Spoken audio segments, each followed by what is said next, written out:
मैंने अपनी रिस्पेक्ट पे कभी कॉम्प्रोमाइज नहीं किया। मिनिस्टर साहब को आई डोंट नो कि क्या हुआ, he got like furious and wanted to show कि उनकी कोई अथॉरिटी है। उन्होंने कहा जी आप जो है मीटिंग करनी हो तो आप जो है वो एजेंडा पर रहा करें। बहुत ही बदतमीजी और बदलिहाजी से गुफ्तगू की। जो रवैया था मेरे लिए वो काबिल एतराज़ था। आप कायमा कमेटी की मीटिंग्स नहीं करना चाहते, आप कायमा कमेटी को रबर स्टैम्प बनाना चाहते हैं, ऊंची आवाज़ में गुफ्तगू करके, बदलिहाज गुफ्तगू करके आप मेंबर्स को अंडर प्रेशर डालेंगे क्योंकि आप मिनिस्टर हैं। I don't believe in that. कि हमारी ये मीटिंग हो रही थी 6 महीने के बाद, अपना प्रोटेस्ट रिकॉर्ड कराया। 6 महीने मीटिंग ना होना मेंबर्स का जो एक राइट होता है वो साइड का, उसको कॉम्प्रोमाइज करता है। पीटीवी पे हम कोई 2024 से कह रहे थे कि आप हमें पीटीवी का जो एक सस्टेनेबल बिजनेस प्लान है वो दें, और इसकी एक मीटिंग के बाद कोई मीटिंग नहीं हुई। तो मैंने कहा जी उसकी कोई report, these were the points जो कि सेक्रेटरी साहब जवाब दे सकते थे। अस्सलाम वालेकुम नाजरीन, मैं हूं आपकी होस्ट आसिया खान। आप देख रहे हैं नियो डिजिटल। नाजरीन, आज हम बात करेंगे कौमी असम्बली की कायमा कमेटी इतलात इजलास के हवाले से। आज कौमी असम्बली कायमा कमेटी इतलात का इजलास हुआ। इजलास की एक फुटेज वायरल होती है जिसमें देखा जाता है कि वफाकी वजीर इतलात अता तारड़ और सेनेटर सहर कामरान के दरमियान कोई इख्तिलाफ होता है। कुछ गर्मा गर्मी होती है, जैसे कि आप वीडियो में देख रहे हैं कि सेनेटर सहर कामरान जो हैं वो गुस्से में जो है इजलास का बाइकआउट करके जा रही हैं। बाकी मेंबरान जो हैं वो उनको रोक रहे हैं, लेकिन वो कहती है कि मैं इज्जत पे कॉम्प्रोमाइज नहीं करूंगी। ऐसा क्या हुआ नाजरीन, इजलास के अंदर क्या सूरत हाल हुई, वो जानने के लिए इस वक्त मेरे साथ मौजूद हैं पीपल्स पार्टी की सीनियर रहनुमा सेनेटर सहर कामरान। उनसे जानते हैं कि ऐसा क्या हुआ। अस्सलाम वालेकुम मैम। जी वालेकुम सलाम। कैसी हैं आप? ठीक बिल्कुल हैं? ठीक हूँ। आज गुस्से में हैं? नहीं नहीं, बिल्कुल गुस्से में नहीं हूँ। सबसे पहले मैं क्लेरिफिकेशन कि now I am the member of the national assembly, तो इस वक्त मैं एमएनए हूँ। ये कौमी असेंबली का इजलास था जी, कायमा जी, कमेटी का। जी, देखिए, कायमा कमेटी एक ऐसा फोरम है जहाँ पे मेंबर्स के पास बिल्कुल सवाल करने का हक होता है। जो प्राइमरी रोल है बिल्कुल, पार्लियामेंट का, ओवरसाइट। जी। और जो स्टैंडिंग कमेटीज हैं वो उसका जो है सबसे, मैं समझती हूँ कि बेस्ट फोरम है। हुँ, पहली बात ये कि हमारी ये मीटिंग हो रही थी 6 महीने के बाद। जो हमारे इससे पहले कायमा कमेटी की मीटिंग इंफॉर्मेशन ब्रॉडकास्टिंग की हुई, वो हुई 17 फरवरी को, ठीक है, और अब ये आज 21 जुलाई 21 था। जुलाई। तो डेफिनेटली मीटिंग स्टार्ट होती है तो हमारे पास एक एजेंडा होता है, हम उसी जी, को फॉलो करते हैं। अच्छा, मेरी कोशिश हमेशा ये होती है कि हम एजेंडे को फॉलो करें। और मेरी ये हमेशा से एक आदत है कि मैं जब ब्रीफ आता है या मिनट्स होते हैं या एजेंडा या कंप्लाइंस है, उसको पढ़ के जाती हूँ, जी, और जो सवालात तैयारी मेरे है। जहन में आते जी, हैं उन्हें तैयारी के साथ ठीक, जाती हूँ। तो फिर ज़ाहिर बात है कि जब सवालात मेरे पास, तो मैं सवाल ये कि वो गुफ्तन नशस्तन वाली बात के बजाय तो मैं ये कहती हूँ कि एक मीनिंगफुल कंट्रीब्यूशन जी, होनी चाहिए। तो पहला एजेंडा पॉइंट था कि मिनट्स ऑफ द मीटिंग। हुँ। जब मैंने उस पे माइक लिया तो फिर मैंने जो है ये रेज़ किया, अपना प्रोटेस्ट रिकॉर्ड कराया कि 6 महीने मीटिंग ना होना। मतलब तो पहला आपका प्रोटेस्ट ये यही था था ऐसा कि 6 6 महीने महीने बाद जो मीटिंग, है ये 6 मीटिंग इजलास। ना होना, जी, ये जो मेंबर्स का जो एक राइट होता है वो साइड का, उसको कॉम्प्रोमाइज़ जी, करता है। और दूसरा फिर ये था कि उस मिनट्स ऑफ मीटिंग था, क्योंकि तो मैंने देखा कि मिनट्स ऑफ मीटिंग में पीएचडीबी प्रोजेक्ट्स का तो ज़िक्र ज़रूर था, हुँ, हुँ, लेकिन 2 और पॉइंट्स बहुत अहम थे जो हमने डिस्कस किए थे। 2 जो है सब कमिटीज़ बनी थी। एक पहले बनी जो है एक शॉर्ट वेव एंटेना इम्पोर्ट हुआ था हुँ, 2006 में, 20 साल पहले, अच्छा, उसकी इंस्टॉलेशन के लिए। तो मुझे भी उसका मेंबर बनाया, तो मैंने देखा कि भाई एक टेक्नोलॉजी 20 साल में ऑब्सोलीट हुई होगी। तो इन्होंने कहा कि नहीं हुई, हम इसको कोई उसमें 60-70-80 लाख खर्च भी होंगे। तो मैंने कहा जी आप ऐसा करें, पब्लिक का पैसा है, आप एक एनआरटीसी की भी इस पे रिकमेंडेशंस ले लें। तो वो आई रिकमेंडेशंस, उनकी कुछ ऑब्जर्वेशंस थी कि जो है इक्विपमेंट, इसकी लिस्ट को चेक किया जाए जी, और देखा जाए। तो उसमें ये था कि मेंबर्स को अपडेट करना था। तो मैंने कहा कि जी एक तो ये चीज़ जो है मिनट से मौजूद नहीं है, कोई बात नहीं, अगले अगले मीटिंग उसमें में इसको अच्छा, रख लें, that's why I mentioned it. एक और चीज़ थी, पीटीवी पे हम भी कोई 2024 से कह रहे थे कि आप हमें पीटीवी का जो एक सस्टेनेबल बिजनेस प्लान है वो दें, क्योंकि बीच में काफ़ी क्राइसिस जी, का वक्त आया जब जो है एम्प्लॉयज़ को सैलरीज नहीं मिली, जी, और जो है हमने देखा सैलरीज में बहुत डिस्पैरिटी है। हुँ, सो वी सेड कि आप हमें एक एचआर की लिस्ट और आप हमें एक जो है एक सस्टेनेबल बिजनेस प्लान दें। उसके लिए भी एक सब कमेटी बनी, और उसकी एक मीटिंग के बाद कोई मीटिंग नहीं हुई। तो मैंने कहा जी उसकी कोई रिपोर्ट या आगे उस पर क्या हुआ, या सस्टेनेबल बिजनेस प्लान जो हमने मांगा था, तो हुँ, वो उसको भी अब अगली मीटिंग में शामिल कर लें। हो गया। सेकंड एजेंडा पॉइंट आया। अच्छा, बहुत अच्छे माहौल में मीटिंग शुरू जी। हुई। मैंने अमरीन जान को मुबारकबाद भी दी क्योंकि this was the first time कि पेमरा पे मीटिंग थी जी, जी। और वो पेमरा की चेयरपर्सन जो है मुंतखब हुई थी। सेकंड पॉइंट था कंप्लायंस पे।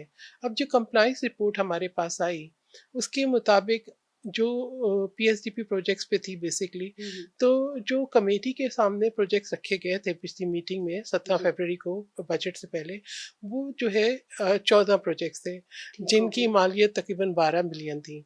और जब उसी में देखा कंप्लायंस रिपोर्ट में इन्होंने लिखा हुआ है ब्रीफ में कि जो है इन्होंने प्लानिंग को 17 प्रोजेक्ट्स भेजे जिनकी जो है वो मालियत जो है वो तकरीबन 14.5 बिलियन थी। तो मैंने कहा कि जी इस पे हमें क्लैरिटी चाहिए कि अगर जी। कमेटी के सामने प्रोजेक्ट्स अप्रूव होना है या मतलब नहीं ये होना। कन्वर्सेशन आपकी हाँ, सारी चल रही हाँ, है मतलब इजलास हाँ, में आप। इजलास। हाँ, ये जी। मेरा मतलब क्योंकि I was sitting on the first seat, जी। तो एजेंडा पॉइंट आया तो मैंने बोला कि जी कंप्लायंस एजेंडा जी। पॉइंट 2, उस पे मेरी ऑब्जर्वेशन है जी। कि जी इस पे हमें क्लैरिटी दे दें। और जी। ये है कि जो प्रोजेक्ट्स अप्रूव नहीं हुए उनकी क्या वजह थी। फिर इसी तरीके से आप ये बता रहे हैं कि पीआईडी में एक स्टूडियो है और उसके अंदर इक्विपमेंट नहीं है, या अभी तक जो है जो आप जो फाइबर नेटवर्क इस्तेमाल कर रहे हैं वो ऑब्सोलीट टेक्नोलॉजी आप इस्तेमाल कर रहे हैं, या आपके पास ड्रोन कैमरा नहीं है, या आई वाज और आपकी पोजीशन वैकेंट्स हैं जो है पीआईडी में डीजीज की। तो मैंने मेरा उनके ऊपर ये था कि जी ये पॉइंट्स है मेरे। अच्छा, दीज वर द पॉइंट्स जो कि सेक्रेटरी साहब जवाब दे सकते थे। जी। मिनिस्टर साहब को आई डोंट नो कि क्या हुआ, he got like furious and he wanted to show कि उनकी कोई अथॉरिटी है। मैंने कहा जी आप जो है मीटिंग करनी हो तो आप जो है वो एजेंडा पर रहा करें, और ये पिछले एजेंडा पे बात करने पीटीवी फोबिया हो गया इनको, और लाइक इस तरह से कोई उन्होंने बहुत ही बदतमीजी और बदलिहाजी से गुफ्तगू की। खैर चेयरमैन ने जो है दूसरे हमारे मेंबर थे उनको दे दिया माइक, उन्होंने बात की, फिर गफूर हदी साहब ने की। तो मैं जो हूँ चुप करके वो सुनती रही। एंड देन एग्जैक्टली उसके बाद जो है वो जो रवैया था मेरे लिए वो काबिल एतराज़ था, जिस तरीके से मिनिस्टर साहब की आउटबर्स्ट थी। तो फिर मैंने ये कहा कि जी एज ऑल्दो कि ये एक अहम मीटिंग है और पेमरा पे भी मेरे अहम सवालात हैं कि पेमरा की जो काउंसिल ऑफ कंप्लेन है उसके मेंबर्स जो है वो मुकम्मल नहीं है। इनके पास जो खुद ही इन्होंने हमें ब्रीफ दिया है उसके मुताबिक प्री ब्रॉडकास्ट जो है या प्री टेलीकास्ट सेंसरशिप जो है वो इनके कवानीन में नहीं है। इसी तरीके से जो है और जो है काफ़ी इनके बीच में ये भी इशू था कि पेमरा की भी कुछ सैलरीज पे नहीं मतलब हुई। आपने हाँ, इजलास जो है वो ये- पूरा अटेंड नहीं किया पूरा अटेंड नहीं किया मैंने कहा ये वो सवालात हैं जो मैंने करने थे, करने थे लेकिन ये मैं बाकी मेंबर्स के लिए छोड़ के जा रही हूँ। लेकिन मैं इस मीटिंग से वॉकआउट कर रही हूँ क्योंकि मैं अपनी सेल्फ रिस्पेक्ट पे जी। कॉम्प्रोमाइज़ नहीं करती। जी। उस पे मैं गई, मेरे पीछे जो है वो अमरीन जान जी। साहबा आई और उन्होंने कहा, मैंने कहा नहीं देखें बात ये है कि एक तो पहली बात ये कि मैं जो मेरा जो मीटिंग में मैंने मिनिस्टर साहब को एड्रेस नहीं किया था। आई वाज एड्रेसिंग जो हमारे या तो सेक्रेटरी थे या चेयरमैन थे और एज ए मेंबर, और वो जो मेरी ऑब्जर्वेशन थी और उसके अच्छा मैंने कहा कि जी बात ये है कि मैं तो कोई बात एजेंडा से बाहर नहीं कर रही। कंप्लायंस रिपोर्ट मैंने कहा जी कंप्लायंस रिपोर्ट इसलिए होती है कि आप उसको देखें और रख दें। सो आई बिलीव आप रबर स्टैम्प नहीं बना सकते। आप पार्लियामेंट के रबर स्टैम्प बनाना चाहते हैं, आप कायमा कमेटी की मीटिंग्स नहीं करना चाहते, आप कायमा कमेटी को रबर स्टैम्प बनाना चाहते हैं, और फिर आप जो है समझते हैं कि ऊंची आवाज़ में गुफ्तगू करके या जो है एक बद लिहाज गुफ्तगू करके आप मेंबर्स को अंडर प्रेशर डालेंगे क्योंकि आप मिनिस्टर हैं। I don't believe in that. Minister आप होंगे, आज हैं कल नहीं होंगे, कल में भी आप प्राइम मिनिस्टर बन जाएं, आई डोंट माइंड, लेकिन आप जो है आपको ये हक हासिल नहीं है कि आप जो है कमेटी की जो प्रोसीडिंग्स हैं उनको आप हाईजैक करने की कोशिश करें, मेंबर्स के साथ बदलिहाजी करें। इससे पहले भी ये 2 दफ़ा कर चुके हैं और ये अब जो है this was the third time and I couldn't bear it. जी नाजरीन, सुना आपने सहर कामरान साहिबा ने क्या कहा। उन्होंने इजलास का सारा अहवाल बताया, क्या इख्तलाफात थे, उन्होंने ये सारी चीज़ें क्लियर की। लेकिन नाजरीन मैं आपको बताऊं कि सियासी इख्तलाफात इस तरह होते रहते हैं, नज़रियाती इख्तलाफात भी होते रहते हैं, लेकिन ये कोई हतमी फ़ैसले नहीं होते, ना हतमी बाइकआउट होते हैं। इस तरह के इजलास जो होते हैं उसके अंदर ये चीज़ें चलती रहती हैं, गर्मा गर्मी भी होती है, माहौल भी थोड़े से ख़राब हो जाते हैं, लेकिन उसके बावजूद जो होते हैं ये जितने भी पॉलिटिशियंस हैं जो भी हैं ये अवाम के नुमाइंदे होते हैं। अगर ये इस तरह बाइकआउट करके रूठ के बैठ जाएंगे तो अवाम के मसाइल कौन सुनेगा। जी अभी गुस्सा है सेनेटर साहिबा का, लेकिन पता है कि नेक्स्ट इजलास तक जो है ये गुस्सा इनका खत्म हो जाएगा। मैडम शुक्रिया आपका बहुत बहुत कि आपने टाइम दिया, आप यहाँ पर आई हैं तो बस दो लफ्ज़ कहना चाहूँगी। जी। देखिए, पहली बात ये ना सियासी इख्तलाफ है या ये नज़रियाती इख्तलाफ है।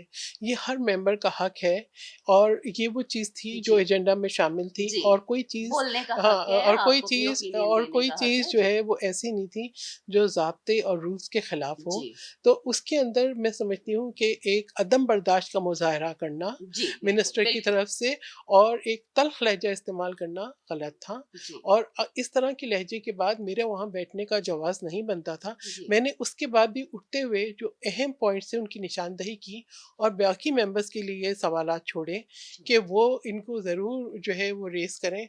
और मैंने इस इजलास को इसलिए बायकॉट किया क्योंकि मिनिस्टर साहब ये चाहते थे कि इजलास में जो है सिर्फ़ उनकी मर्ज़ी के मुताबिक बात हो और मेंबर्स का जो राइट है ओवरसाइट का या क्वेश्चनिंग का वो कॉम्प्रोमाइज़ हो जाए, जी, व्हिच वाज़ नॉट एक्सेप्टेबल। जी। जी, नाज़रीन, जितना बड़ा ओहदा होता है उसमें दिल भी उतना बड़ा करना पड़ता है। बहुत सारी बातें सुननी पड़ती हैं, बर्दाश्त करनी पड़ती हैं, तो उसके साथ ही बाकी मामलात जो हैं वो चल सकते हैं। उम्मीद है नाज़रीन आज का ये प्रोग्राम आपको पसंद आया होगा। इंशाअल्लाह नए प्रोग्राम में नए मौज़ू के साथ फिर हाज़िर होंगी, तब तक के लिए अल्लाह हाफ़िज़।